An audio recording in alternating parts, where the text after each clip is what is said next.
Ladies and gentlemen, welcome to this episode of the Stable Parenting Podcast. My name's Shane Jacob, your host, and I thank you for taking your time to be here with me today. You know, I've been thinking about what we want most for our kids, and I hear a lot from parents. And you know what I hear from parents? I hear them say happiness. Some say to have a better life than they had, to have a higher standard of living that they had, to be successful, however that is that you might define success, to have the higher standard of living. What else do I hear? I hear that our kids might find a good spouse, that we want our kids to be loved and appreciated, to get a good education, to be financially independent and financially secure, and so on. These are the kinds of things that people say that we want for their kids. And it kind of sounds like, well, exactly what we want as adults and parents as well for ourselves. But the interesting part of this is that did you ever notice, okay, that everything that we want for ourselves and for our kids is because of a feeling, okay? Everything on the list of things we want for our kids either is a feeling, or it's because of how a thing or a circumstance will make us feel or make them feel. Happiness, feeling, a higher standard of living. Why? Why? Because of how we think a higher standard of living will make us feel. Success, because how we're success, because of how success feels, right? To be loved, a feeling. To be educated, because of how we think being educated will make us feel, or because we think it will give us a higher standard of living and how that will feel. Financially independent. Why? Because of how that feels, the peace of mind and the financial peace that brings. Several years ago, I wrote my personal constitution. It's kind of like a personal. It's basically another name for that is a personal mission statement, and I described what I wanted my life to be about. Okay, my most important goals, what I wanted to accomplish in this lifetime, and I call it my constitution just because I like how it sounds. And it's what I want my life to constitute. Okay, and I say it every morning, and I believe in it, and I'm going for it. But what I realized one day, I was saying it and looking at it and reading it and going through my morning routine, and you know what I realized? Everything on my constitution of the things that I want to accomplish in this lifetime was because of feeling. Either was a feeling or it was because of the feeling. Um, uh, what we want, you know, we don't want certain things. We do want certain things, but a lot of times we don't realize why we want those certain things. We want those certain things because how it'll make us feel. Either having like money, either how having money will make us feel like more secure or safer, or what we can buy with the money will make us, how that will make us feel, right?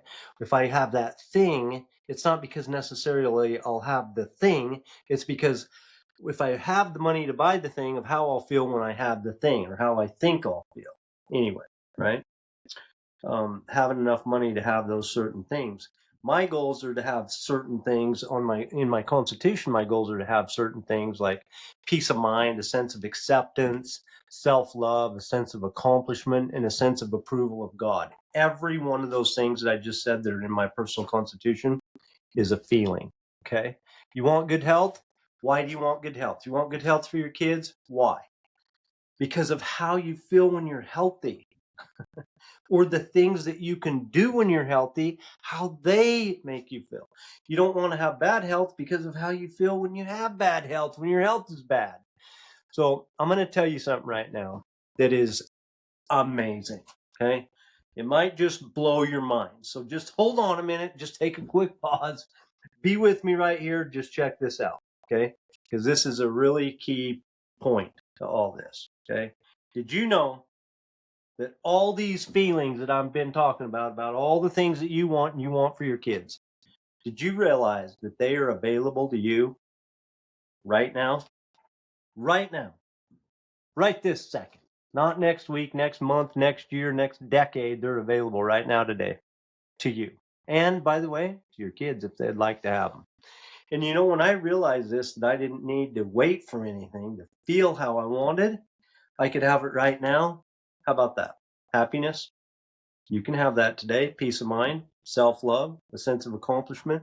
You know what? So I started working on feeling like that every day. And I do. I work on it ongoing, and it's made a significant difference in my lifetime. The thing of it is that feelings are a result of thoughts. And if I notice what thoughts cause me to feel a certain way, I can intentionally think certain thoughts that will cause me to feel how I want. Okay? It's not any more complicated than that. A lot of times we try to overcomplicate it. It is not any more complicated than that. Okay? Not uh, not after I do any other thing than decide what to think. I don't have to wait for anything other than me choosing to decide what to think. Not when I have more money, not when I have a better job, not when I have a better car, not when I have a better horse, a better wife. Actually, I don't think I could have a better wife myself right now. But no circumstance, okay? There is not going to be any circumstance ever is going to make me or you or your kids feel anything. Okay. The thoughts that I attach to what happens or to my circumstances is what caused me to feel how I do. Okay. And what causes all human beings to feel how we do. Everything that you and I want to feel right now, it's available. It's available right now. Happier, change your thoughts. More successful, change your thoughts. Loved, change your thoughts.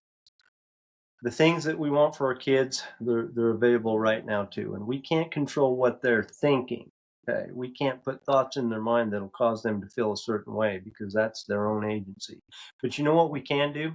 We can lead them by our example. Okay? The way that we live our lives has more impact on our children than anything that we could possibly do anyway. We've talked about that multiple times on this podcast. I have.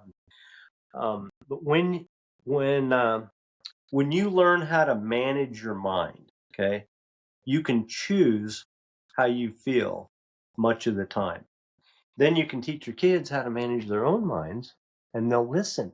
You know why they'll listen? They'll listen and they'll want to know, and you'll have their cooperation because they will see how you live, and they'll want to feel how you feel.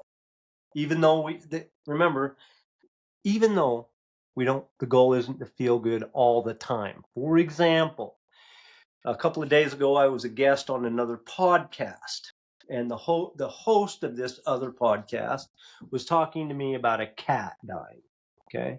Now, most of us don't want to be happy or feel good about loss or death. Okay. We might celebrate the life of somebody that's gone, but we want to grieve and feel sad at a time. Okay. And so there's times that we don't want to always feel good. Okay. About half of life is going to be what we consider to be negative or to have uncomfortable feelings. And that's the way it is. It must be that way because just like scripture says, there must needs be opposition in all things. We must experience and know darkness so that we can appreciate the light, so we can know what it is. And when our kids and the rest of the people that we come in contact with, when they see us feel negative emotion and just be with it, when they see us feel life rather than immediately rush to something that'll make us feel better in the moment, that'll hurt us in the future, when our kids and other people see us feel positive emotions on purpose without relying on things or circumstances or other people to dictate how we feel. When our kids and other people see us learn how to manage our minds, they see us living a higher quality of life. Okay.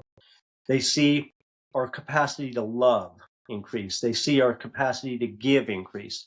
They see us evolve and progress. And they see how that affects us and the people around us, and they want to have what we have. They want to have it because they can see what it's doing for us in our lives. And that's what we do in Stable Living Coaching. You don't have to wait for anything. You don't have to wait for a single thing other than a decision in your own mind in order to feel peace, to feel successful, to feel joy, to feel loved, to feel worthy of everything in the good in this world. Okay? And you know, I want you. I want you to feel deserving. I want you to feel adequate. I want you to feel forgiven. I want you to feel joy, and I want it for your kids too. And it's available to you. Okay? And it's available to them right now.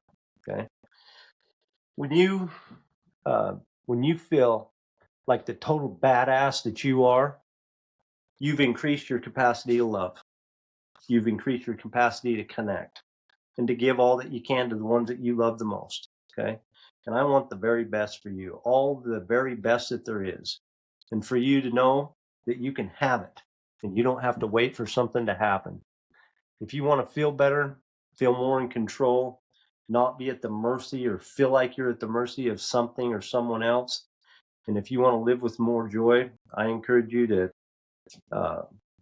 you to join me in Stable Living Coaching. Okay? Right now, we got a free 14-day trial going on. You got nothing to lose whatsoever. You can sign up at stablelivingcoaching.com. I appreciate you, my friends, and I wish you an awesome week.